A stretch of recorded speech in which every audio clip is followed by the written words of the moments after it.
Monsieur Durbat? Oui. Vous êtes? Alors, je suis le docteur Larnac, psychiatre du CSPJ, qui veut dire Centre de Santé Psychologique des Jeunes. C'est le directeur de votre collège, Monsieur Dumiel, qui m'a expliqué que vous avez été déscolarisé. Et donc du coup, je voudrais vous voir. Apparemment, il s'est passé des choses graves avant votre déscolarisation. Et comme vous êtes nulle part, vous êtes sans rien, vous êtes livré à vous-même, chez vous, eh ben disons que nous sommes un petit peu obligés de consulter. C'est mieux pour vos protections. Quoi? Sérieux? Alors, détendez-vous. Il n'y a pas de honte à avoir des problèmes psychologiques aujourd'hui. Non, au contraire, mais ça, c'est pas la question. Et je n'ai pas de problème psychologique, vous savez. Mais j'ai vraiment besoin d'aide. Je vis dans un milieu infernal, invivable, plus une addiction à la cigarette. Bon, ok. On se donne rendez-vous aujourd'hui si ça vous convient. 14h30, ça vous va? 14h30? Ouais, ça me va. Très bien. Alors, attendez. 14h30 alors. 30. Ok. 14h30 alors. C'est bon. Ok, ça marche. Au revoir.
Bonjour, vous avez rendez-vous?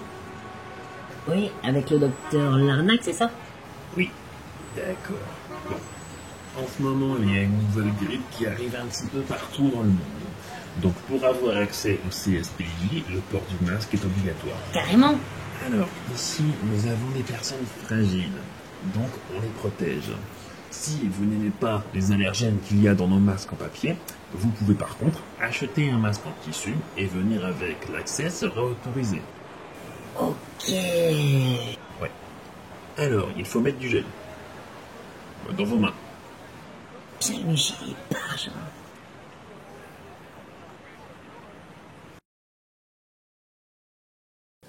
Il m'a augmenté ma dose de tirage.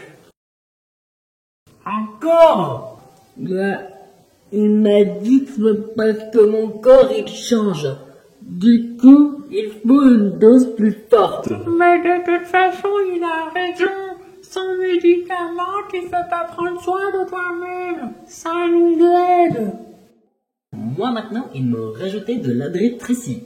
Et celui-ci, je le prends le matin, mais après le petit déj. Mais parce que ça nous aide. T'as dit?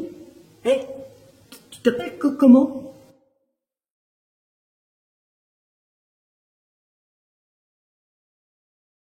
Monsieur Norbat? Venez.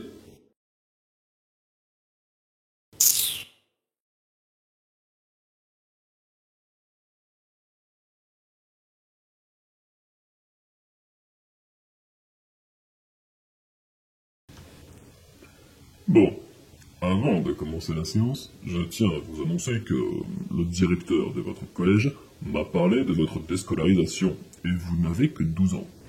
Et expliquez-moi pourquoi vous avez mis une claque traumatisante à Madame Dormer, l'institutrice de votre classe d'intégration. Il paraît que vous avez même saccagé son bureau.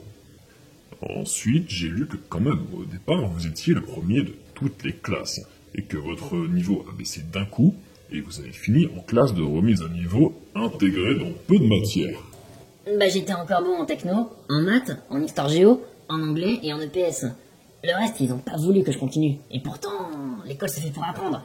Mais j'ai pas vous mentir, en classe de rattrapage, j'apprenais rien. Madame Dormer me traitait de bon à rien et de futur pauvre type. Tout ça parce que dans sa classe à elle, je ne travaillais pas. Mais pourquoi donc? Parce qu'au collège, il y a des matières et c'est beaucoup plus intéressant. Moi, refaire du travail de CE2, c'était mort, c'est facile. Je connais déjà et j'ai pas envie de revoir ça. Franchement, je pouvais avoir le droit d'avoir des mauvaises notes dans un cours, non? Il faut apprendre avec ses erreurs aussi, vous croyez pas? Oui, bon, d'accord. Après, c'est quand même un peu violent, non? De là à mettre une claque à votre instit, et, excusez-moi, mais d'avoir éclaté la tête de votre camarade sur un miroir dans les toilettes... Il a quand même essayé de me planter avec un coup de... Monsieur Norbat, si Monsieur Dumiel m'a contacté pour que vous venez ici, c'est qu'il y a une raison. Après, j'ai pas tout raconté. Bon, il m'a aussi envoyé un cahier de dessin que vous avez oublié en salle de permanence. Et à l'époque où tout allait bien, quand vous avez terminé avant tout le monde, en salle de permanence, vous étiez en train de dessiner sur le même cahier. Et il m'a envoyé ce cahier. Ça, c'est une façon de me défouler. Mais aussi une façon d'exprimer, faut dire ce qui est. Ça a l'air intéressant, mais dépêchez-vous, parce que là, on n'a pas beaucoup de temps, et on va bientôt s'arrêter. Ok. J'ai beaucoup de patience. Ok. Je vis pas dans un bon contexte. Ma famille est invivable. Votre famille? Ma mère est une grosse alcoolique. Elle est bourrée du matin à 4h du matin. Ma grande sœur est une moraliste blessante, manipulatrice, voire même narcissique. Et mon grand frère, il sort de tôle et il a pas changé, c'est un putain de taré. Ah, et d'ailleurs, mon grand frère, il est même pas surveillé et il est diagnostiqué sociopathe. H24, chercheur de problèmes. Il est tout le temps dans la violence. Et pour info, un matin, il m'a déjà réveillé avec un coup de pied. D'accord. Je sais pas pourquoi, en fait, vous me parlez de ça. À moi, ici. Ici, ce qui nous intéresse, ce qui m'intéresse, c'est vous. Ok? Si vous, là, vous me parlez de votre famille. Parlez-nous de vous, surtout. Bon, et juste avant de finir pour aujourd'hui, j'ai juste une question qui m'interpelle parce que vous n'en avez pas parlé. Votre papa. Vous m'avez parlé de vos frères et sœurs, de votre maman, mais pas de votre papa. Mon père. Ma grande sœur Laura en a 25. Mon grand frère Teddy, il en a 31. Bon. Et personne ne l'a connu. Il s'est toujours caché de nous, on sait même pas pourquoi. Il serait peut-être mort, il nous aurait peut-être abandonnés, mais dans tous les cas on ne sait pas, parce qu'il a disparu. Et notre mère, elle a oublié tout son passé. Elle ne sait même plus comment elle s'appelle et quel âge elle a. Bon. On va s'arrêter là. On peut reprendre tous les jours de la semaine à 14h30 si ça vous va. D'accord. Par contre, ce que j'aimerais bien que vous fassiez pour moi, c'est qu'au bout d'un moment, je puisse changer. On en reparlera une autre fois. Et une grosse addiction à la cigarette depuis l'âge de 9 ans. La prochaine fois. Là, je vais avoir d'autres patients.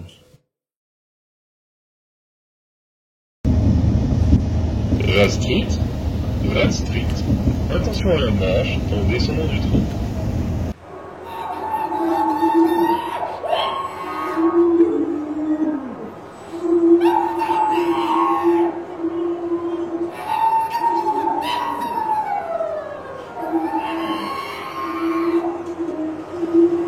Parce que c'est bientôt Halloween que t'as le droit de me fixer avec ta tête, poil de citrouille. Tu peux regarder, toi. Casse-toi de mon sang, casse-toi de mon sang. Toujours aussi folle celle-là.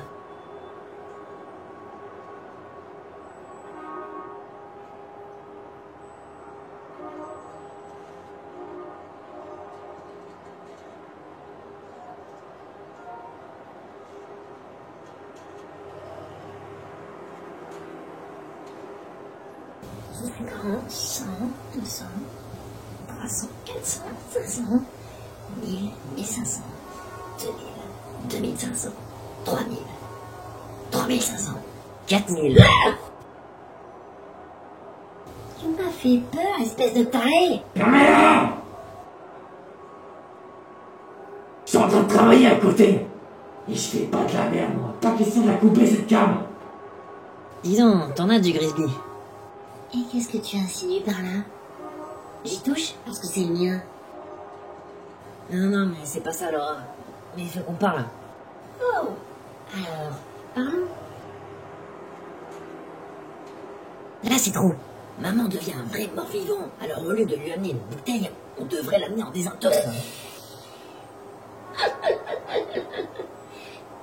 Non, mais t'es sérieux? C'est trop tard pour elle. Elle a connu notre père, tu comprends ça? Je comprends. Mais notre mystérieux père était un monstre abominable. Il travaillait pour la mafia, un tueur pour la pègre. C'était un tueur et un timbré. Et c'est tout ce que m'a dit maman quand il allait encore bien dans sa tête à l'époque. Tu es mieux ici? Ou à la rue avec tous les toxicos? Ouais. Et moi, si t'as pas du fric là-dedans, tu dois avoir un sacré stock de culottes sales avec tous les pervers qui te les achètent à 30 balles. Ouais, fais gaffe, il y a peut-être aussi des cravaches et des gars de ceinture. Quoi? Wow, ça va pas. Allez, casse-toi.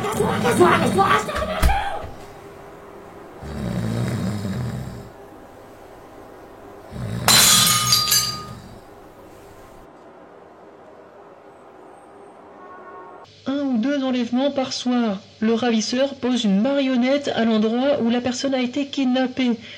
Ça s'est passé en bas de chez moi, je n'ai qu'entendu crier. Ce criminel, souffrant probablement d'une maladie mentale, se surnomme lui-même le malheur.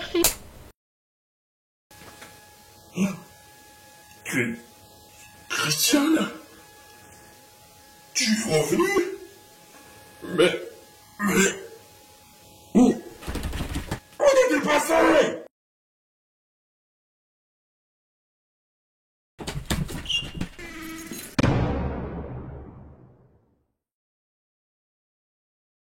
Je suis pas maman. Il manquerait plus de ça! Je vais pouvoir enfin te rendre et te baiser mon timing! Christiane! On sait pas! Je ne suis pas Christiane. Bien brutalement! Maman! Je ressemble à ta femme. Mais c'est ta fille, putain. Quoi? Mais qu'est-ce qu'elle a, ma fille? Qu'est-ce qu'elle a? Tu me l'enlèveras jamais, parce que c'est ma fille, t'as compris? Tu veux savoir ce qu'elle a, ta fille? Tu veux savoir? Elle est derrière la porte de la salle de bain avec son père qui essaie de la violer. T'as oublié que ma mère est morte, hein? T'as tué ta femme. Christiane est morte.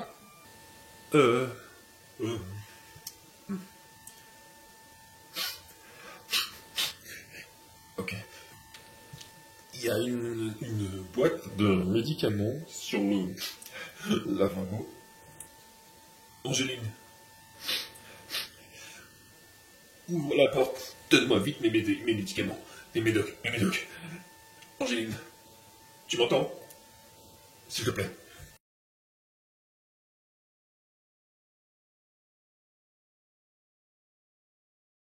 Allez, prends-les. Vite.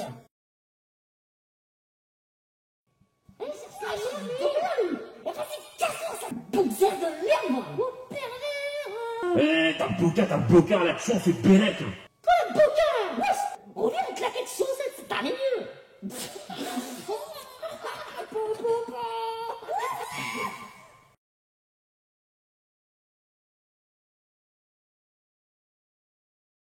Couillon.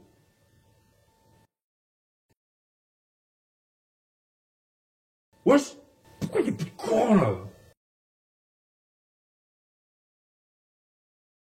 Ah! Vas-y, c'est quoi ça? Y'a qui là? Y'a qui? Monte-toi, espèce de bâtard là! Vas-y, putain, mais qui là? C'est qui là? Vas-y, monte-toi, putain!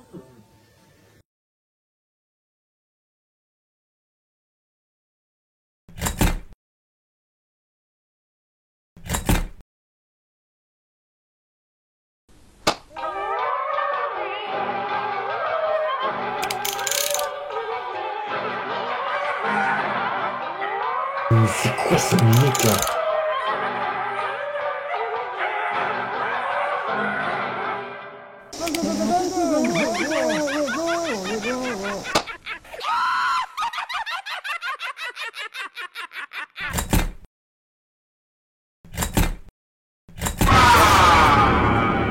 Surprise, Andrew. Mais tu vas faire quoi, espèce de sale carré? Viens jouer avec moi en bas. On ira encore plus bas, beaucoup plus bas.